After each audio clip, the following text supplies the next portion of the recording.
Hello guys, welcome to my YouTube channel tutor भैया। तो यार आज हम पढ़ेंगे रेबीज़ के बारे में, जो कि माइक्रोबायोलॉजी का एक बहुत इंपॉर्टेंट क्वेश्चन है एंड 5 मार्क्स या 15 मार्क्स में आ सकता है। तो आइए स्टार्ट करते हैं। बिफोर स्टार्टिंग, अगर आप मेरे को फॉलो करना चाहते हैं ऑन इंस्टाग्राम तो सर्च मी @medico_b। ठीक है, तो स्टार्ट करते हैं यार। तो यार it causes a rapid progressive acute infection of CNS. ठीक है, it is not so common but high mortality rate is seen. Morphology की अगर हम बात करें तो ये बुलेट शेप का होता है। बुलेट शेप बोले तो देखो ये बुलेट शेप का है। ठीक है, नाउ नेक्स्ट थिंग, ये एनवलप्ड होता है। तो आप देख सकते हो ये एनवलप दिख रहा है आपको, लिपिड एनवलप होता है विद स्पाइक्स और पैप्लोमर्स एम्बेडेड। ठीक है, ये स्पाइक्स या पैप्लोमर्स एम्बेडेड है। Lipid inner layer having matrix protein, तो ये देख सकते हो आप, लिपिड के अंदर मैट्रिक्स प्रोटीन है। नाउ न्यूक्लियोकैप्सिड होता है। ठीक है, तो न्यूक्लियोकैप्सिड में क्या है, has helical symmetry single stranded है एंड नेगेटिव सेंस आरएनए है। Contains polymerase and nucleoproteins. Antigen की बात करें तो मेजर दो ही एंटीजन है, that is glycoprotein G and nucleocapsid. Now talking about straight and fixed virus, तो ये इतना इंपॉर्टेंट नहीं है, सो आप इसकी रीडिंग मार लो एक बार स्टॉप करके, दैट्स इट। पैथोजेनेसिस की बात करते हैं, ट्रांसमिशन के बारे में बात करते हैं सबसे पहले। तो दो तरीके से ये ट्रांसमिट हो सकता है, या तो बाइट से या फिर नॉन बाइट ट्रांसमिशन। तो बाइट से आप डायरेक्टली समझ सकते हो कि जब भी डॉग जो है डायरेक्ट बाइट करेगा तो क्या होगा, हमको इन्फेक्शन हो जाएगा अगर वो डॉग इन्फेक्टेड है, या फिर इवन उसने स्क्रैच करा आपको और आपका एब्रेडेड स्किन है तो भी आपको इन्फेक्शन होने के बहुत ज़्यादा चांसेस हैं। हालांकि डॉग्स जो है हमारी कंट्रीज़ में कॉमन है, but bats are major source in America. Fox etcetera अगर इन्फेक्टेड हो उनके बाइट से भी हमको ये हो सकता है। नॉन बाइट की अगर हम बात करें तो from saliva of infected animal and their newly formed wounds. ठीक है, अगर उनको कोई चोट लगी हुई है और आप उनके कॉन्टैक्ट में हो तो भी आपको हो सकता है।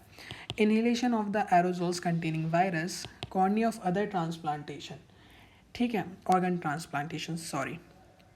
Following ways don't transmit disease. पहली चीज़, human to human by kissing और बाइट। ठीक है, second thing is by eating meat of infected animal. Pathogenesis हम देखते हैं यार, तो it is transmitted to the humans by the bite of infected dog. फिर क्या होता है, ये जाता है जहाँ पे बाइट किया है डॉग ने, वहाँ पे ये रेप्लिकेट करेगा locally. Then virus binds to acetylcholine receptor at the neuromuscular junction. फिर centripetal spread along motor nerves. अब यहाँ से ये जाएगा डॉर्सल रूट गैंग्लियन में, वहाँ से स्पाइनल कॉर्ड के अंदर। Ascends upwards to CNS. CNS में जाने के बाद disseminates to hippocampus and cerebellum and finally centrifugal spreads along nerves to, पहला सेरिबली ग्लैंड्स, दूसरा स्किन, तीसरा cornea.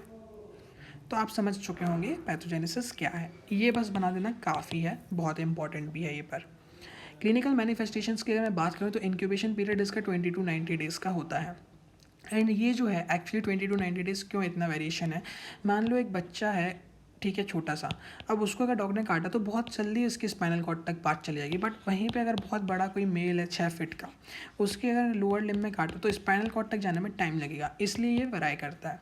That is what return की it depends on the children, मतलब चिल्ड्रन डैन इन एडल्ट्स में जल्दी हो जाता है। बाइट्स ऑन हेड नेक है तो इजी होगा पहुंचने में स्पाइनल कॉर्ड में। शॉर्ट पीपल में ज़्यादा जल्दी देखने को मिलता है। सीवियर लेसरेशन अगर हो गया है, और अलग अलग फैक्टर्स है जैसे कि होस्ट इम्यूनिटी वगैरह। ठीक है, फिर यार इसकी जो है 3 स्टेजेस में हमने इसके क्लिनिकल मैनिफेस्टेशन को डिवाइड किया हुआ है। सबसे पहला प्रोडर्मल फेज, फिर acute neurologic phase and the final phase is coma and death. तो प्रोडर्मल फेज क्या है, ये 2 से 10 दिन के बीच में लास्ट करेगा। ये कैसे हम कैरेक्टराइज करते हैं, बाय नॉन स्पेसिफिक सिम्टम्स होते हैं, जैसे कि फीवर है, मलाइस है, anorexia, nausea, vomiting, photophobia, sore throat, abnormal sensations, pain etcetera. Acute neurologic phase में क्या हो रहा है आपका, ये ना एक्चुअली दिस मे बी या तो एनासेफेलाइटिक भी हो सकता है या पैरालिटिक टाइप हो सकता है। एनासेफेलाइटिक टाइप 80% केसेस में देखा जाता है, और आपको लगेगा भी कि हाँ आपने ये सुना हुआ है। जैसे कि सबसे इंपॉर्टेंट हाइड्रोफोबिया, तो आपको पता होगा कि जिनको रेबीज हो जाता है वो पानी से बहुत डरते हैं। ठीक है, दूसरा इज एरोफोबिया, उन लोगों को फियर ऑफ एयर भी होता है, ठीक है। ऑटो इम्यून सिम्पैथेटिक डिसफंक्शन, तो एक्स्ट्रा काम करने लगते हैं सिम्पैथेटिक सिस्टम की चीज़ें, जैसे कि increase lacrimation, increase salivation, increase perspiration, cardiac arrhythmia etcetera. Hyper excitability होती है, एनजाइटी होगी, agitation, hyper activity, bizarre behaviour and hallucinations में भी सेम। लूसिड इंटरवल, तो क्या होता है, period of hyper excitability is typically followed by complete lucidity, पर जैसे जैसे ये डिसीज़ प्रोग्रेस करती है ना, लूसिडिटी शॉर्टर होती जाती है, ठीक है। अब बात करते हैं पैरालिटिक, हमने बात कर ली थी एनासेफेलाइटिक के बारे में। तो पैरालिटिक जो है वो 20% केसेस में देखने को मिलती है, specially in people who are partially vaccinated और infected with the bat rabies virus. It is characterised by flaccid paralysis, often begins in the bitten limb and progresses to quadriparesis with facial paralysis. However, hydrophobia and other features of encephalitic rabies are typically absent. फिर आखिरी में क्या होता है, coma and death. तो following acute neurological phase, ठीक है, patient develops coma that eventually leads to death within 14 days. तो बहुत ज़्यादा मोर्टिलिटी रेट है इसका, हम पहले भी बात कर चुके हैं। पेशेंट विद पैरालिटिक रेबीज में survive longer up to 30 days if treatment is not given, याद रखना। लेबोरेटरी डायग्नोसिस की बात करें तो काफ़ी इजी है लेबोरेटरी डायग्नोसिस भी। रेबीज़ का एंटीजन डिटेक्शन कर सकते हो आप, कैसे, डायरेक्ट इम्यूनोफ्लोरेंस टेस्ट से। तो इसमें क्या करते हैं इसमें ये परफॉर्म किया जाता है to detect rabies nucleoprotein antigens in specimens by using specific monoclonal antibodies tagged with fluorescent dye. तो हम क्या डिटेक्ट कर रहे हैं इसके थ्रू, न्यूक्लियोप्रोटीन एंटीजन को डिटेक्ट कर रहे हैं। क्योंकि ये बहुत सेंसिटिव और स्पेसिफिक है, इसलिए ये ना गोल्ड स्टैंडर्ड मेथड भी मानी जाती है for the detection of rabies या फिर diagnosis of rabies. Best specimen जो है ना हमारा वो है hair follicle of the nape of the neck, most sensitive. Corneal impression smear can also be used. Viral isolation की बात करें तो यार, या तो आप माउस में इनोकुलेशन कर सकते हो। Intracerebral inoculation into suckling mice can cause encephalitis of the mice and death. दूसरी चीज़, the brain biopsies of the inoculated animal are examined for the presence of Negri bodies and rabies antigen. Cell lines की बात करें तो आप 2 cell lines use कर सकते हो। पहला है mouse neuroblastoma cell lines and baby hamster kidney cell lines, ठीक है। इनको क्यों यूज़ किया जाता है जनरली, क्योंकि ये बहुत ज़्यादा 2 to 4 डेज में much faster than that of mice inoculation के कर देते हैं। दूसरी चीज़ जो है, virus growth in the cell lines can be detected by direct immunofluorescence test using specific antiserum. Antibody detection की बात करें तो जनरली हम क्या है इसको CSF में देखते हैं रेदर देन सीरम एंटीबॉडीज़। क्यों, तो सीरम एंटीबॉडीज़ जो है ना वो लेट आती हैं and also can be present after vaccination, but जो हमारी CSF की है ना वो जल्दी आती हैं, as well as they are produce only in rabies infected individuals. तो ये एक बहुत इंपॉर्टेंट पॉइंट है कि ये केवल रेबीज जिनको है उन्हीं में ही प्रोड्यूस होती है। अब हम एंटीबॉडी को कैसे डिटेक्ट कर सकते हैं, तो 2 चीज़ों से कर सकते हैं, indirect immunofluorescence test and mouse neutralisation test. यहाँ पे हमने डायरेक्ट फ्लोरेसेंस टेस्ट किया था फॉर एंटीजन डिटेक्शन। अब बात करते हैं अगली वायरल RNA की। अब हम बात करते हैं अगली क्या की वायरल DNA डिटेक्शन की। तो RT-PCR जो है वो अपन यूज़ कर सकते हैं to amplify genes of rabies virus.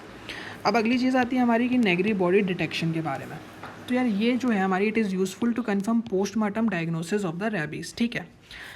मतलब क्या हो रहा है, ये है क्या, it is an intracytoplasmic eosinophilic inclusions with characteristic basophilic inner granules, जो कि कंपोज होती है कि रेबीज वायरस प्रोटीन्स की एंड वायरल RNA की। अब बात करते हैं ना इसका लोकेशन क्या है। तो लोकेशन जो है इसका कॉमनली ऑब्जर्व होती है क्या में, पैकिंजी सेल्स ऑफ द सेरिबेलम में and pyramidal neurons of the hippocampus में। स्टेन्स की अगर हम बात करें तो सबसे पहले हमने क्या देखा कि भाई ये होती क्या है, दूसरी चीज़ ये मिलती क्या है, तीसरी चीज़ हम स्टेन्स क्या यूज़ करेंगे, तो HND stain and Sellers stain. Immunohistochemistry में क्या है, तो peroxidase labeled specific antibodies are used to detect the viral inclusions in the formalin fixed tissue। अगर आपको याद नहीं हो रहा है पूरा तो you can simply learn peroxidase labeled specific antibodies का यूज़ किया जाता है। It is more sensitive and specific than histological staining methods, ठीक है। तो स्टेन से ज़्यादा कारगर है हमारा immunohistochemistry. Negri body detection and pathogenomic of rabies. However, it may not be detected in 20% of cases. Therefore, the absence of Negri bodies doesn't rule out the diagnosis of the rabies. इसलिए अगर मान लो कि Negri bodies नहीं मिल रही तो इसका मतलब ये नहीं है कि रेबीज़ नहीं है. 20% केसेस देखे जाते हैं जिनमें बॉडीज़ नहीं है बट स्टिल रेबीज़ है. तो इसमें हमने क्या देखा, ये इंपॉर्टेंट है नेगरी बॉडी डिटेक्शन. तो सबसे पहले कंपोजिशन, देन लोकेशन, फिर स्टेन्स कौन सी यूज़ करते हैं, इम्यूनोहिस्टोकेमिस्ट्री, एंड फाइनली कि 20% केसेस में नहीं देखी जाती हैं. फिर ये देखो आपको नेगरी बॉडीज़ दिख रही हैं. Negri bodies in brain biopsy by H&E stain. ठीक है. So guys this was all about rabies. अगर आपको इसकी वैक्सीन्स के बारे में जानना है तो आप कमेंट सेक्शन में लिखो, मैं उसके लिए भी वीडियो बना दूंगा. तो यहीं पे हमारा टॉपिक ख़त्म होता है रेबीज़ का. Thank you for watching.